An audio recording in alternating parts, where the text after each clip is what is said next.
எப்படின்னா வந்துட்டு நாங்க தப்பு பண்ணோம்.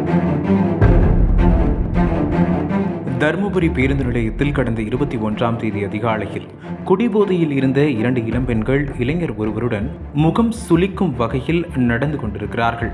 பொதுமக்கள் முன்னிலையில் 2 பெண்கள் நடந்து கொண்ட விதம் அங்கிருந்தவர்களை அதிர்ச்சியடைய வைத்தது. ஒரு கட்டத்தில் இதுகுறித்து கேள்வி கேட்டபோது தலைக்கேறிய குடிபோதையில் இருந்த பெண்கள் பயணிகளை ஆபாச வார்த்தைகளால் திட்டி ரகளையில் ஈடுபட்டுள்ளனர். அப்போது அங்கு ரோந்து பணிகளில் இருந்த போலீசார் அந்த 2 பெண்களிடமும் விசாரணை நடத்தியுள்ளனர். ஆனால் அதையெல்லாம் கண்டுகொள்ளாத ஒரு இளம்பெண் சிகரெட் புகைத்தவாறே போலீசாரை மிரட்டும் துணியில் பேசினார். நாங்கெல்லாம் காசிமேடு கொட்ரஸ் லோகனா தெரியுமா? பர்மா நகரில் தனசேகர் தெரியுமா? தனசேகர் வந்தா கிழிச்சு தொங்க விட்டுருவார் உன்னை. நீ அவர் பேரை கேட்டால் அள்ளு விட மாட்ட, உயிரவே விட்டுருவ என தெரிவித்தார்.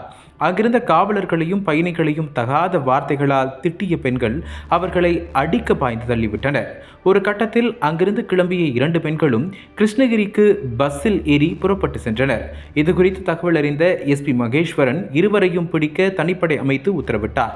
அதன் பேரில் சம்பந்தப்பட்ட பெண்கள் மீது பல்வேறு பிரிவுகளின் கீழ் வழக்கு பதிவு செய்து நடவடிக்கையை துரிதப்படுத்தினர்.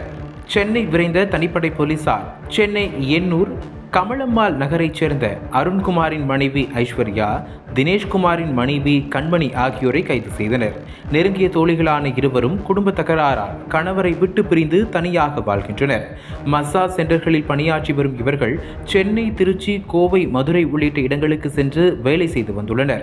அந்த வகையில் தருமபுரிக்கு மசாஜ் வேலைக்காக வந்த இருவரும் சென்னைக்கு புறப்பட்ட போது மது குடித்துவிட்டு ரகளையில் ஈடுபட்டதும் தொடர்ந்து கிருஷ்ணகிரிக்கு சென்று அங்கிருந்து சென்னைக்கு சென்றதும் தெரிய வந்தது. அவர்களிடம் மேற்கொண்ட தீவிர விசாரணைக்கு பிறகு ஐஸ்வர்யா மற்றும் கண்மணி மீது வழக்கு பதிவு செய்து அவர்களை நீதிமன்றத்தில் ஆஜர்படுத்தி சிறையில் அடைத்தனர்.